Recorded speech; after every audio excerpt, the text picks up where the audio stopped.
Hi everybody, welcome to part 3, Fibers and Textiles. In this lesson you will learn about synthetic fibers. Let's review from the previous lessons. So what is the difference between natural and synthetic fibers? Take a moment to think about it.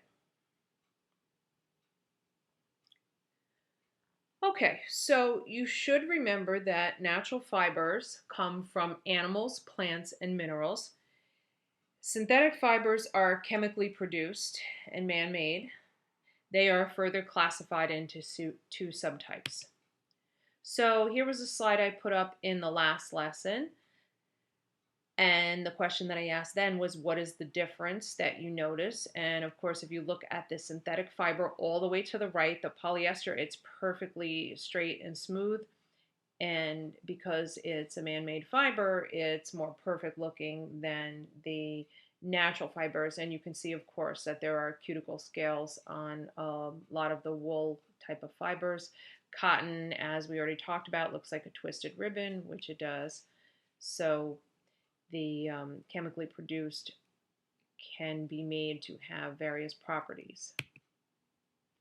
So synthetic fibers are chemically produced, and they are classified into two groups: regenerated fibers and polymers.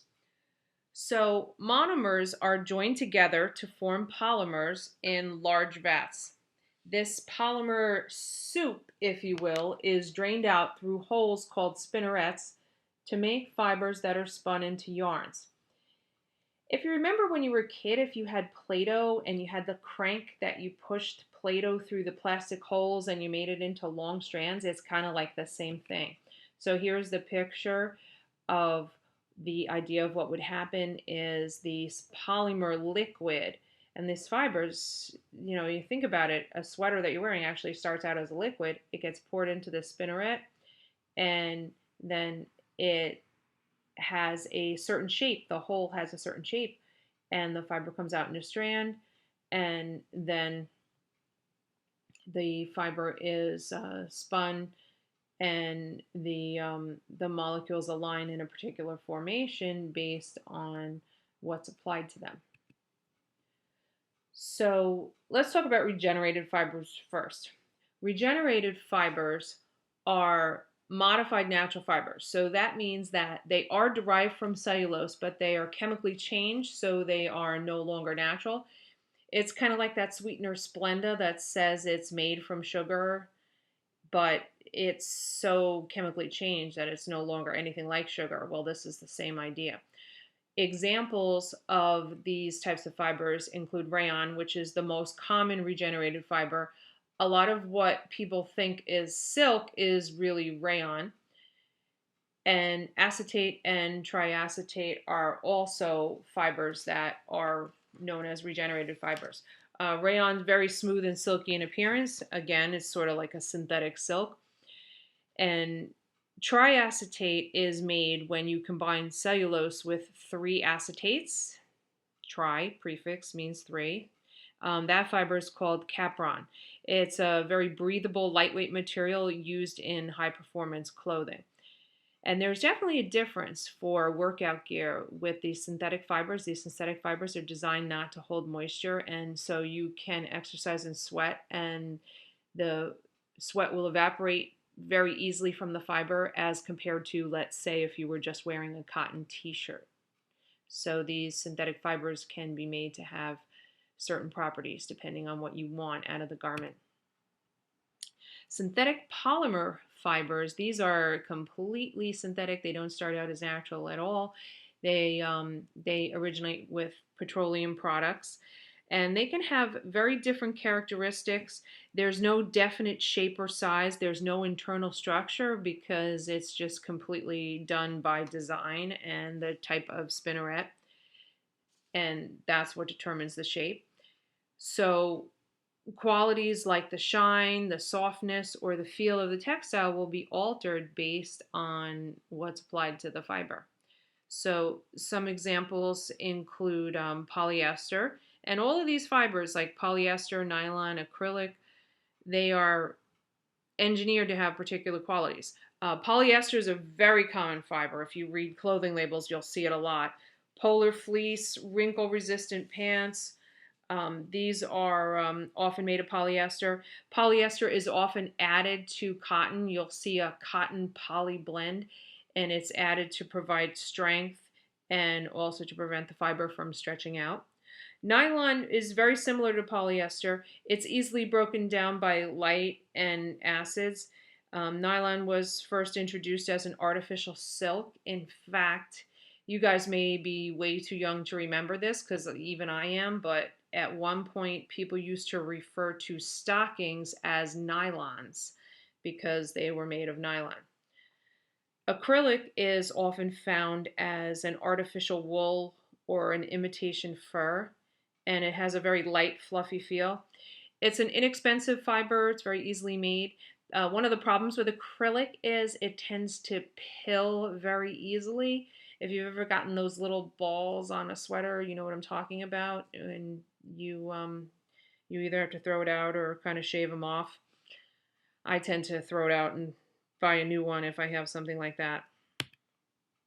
So when you compare the qualities of natural and synthetic fibers, generally synthetic fibers are stronger, they're more resilient, they'll snap back into place rather than stretch out.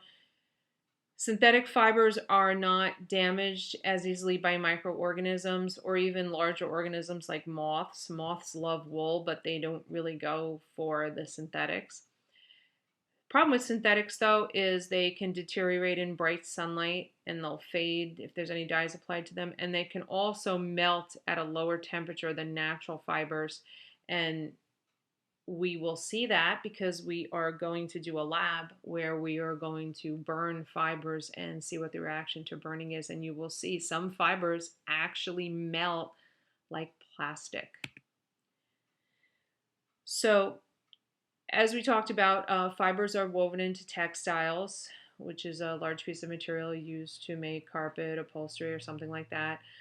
And synthetic fibers, pretty much all carpeting is, except for maybe a really high-end oriental rug that's made of silk,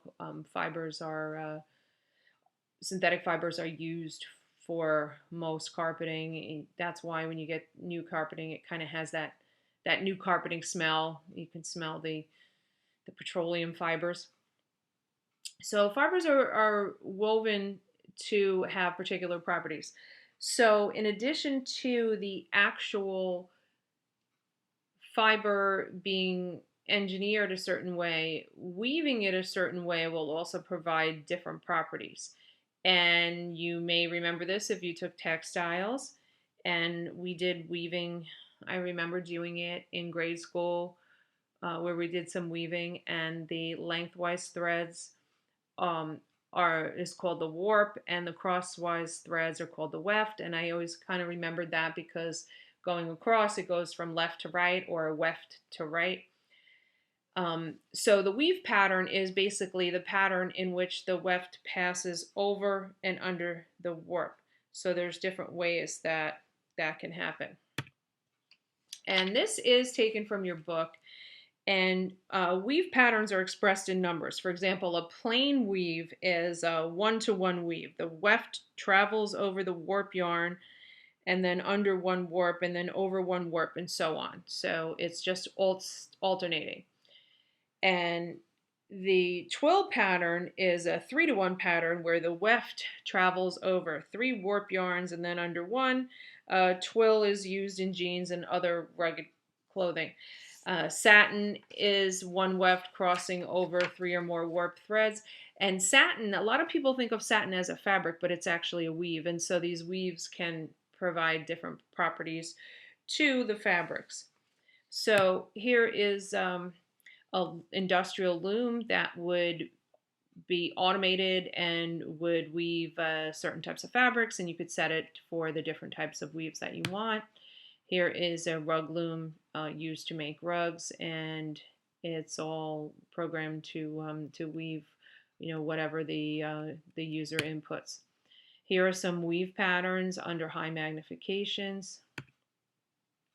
So here are 2 blue shirts. They look a little bit different, a little different dye colors, but you can see that the weaves are also different. If you look at the way the one on the left is compared to the one on the right, the one on the left is a little bit more symmetrical. And here's 5 pairs of jeans, and up close comparison, you can see different weaves there. So that is it for our lesson on fibers.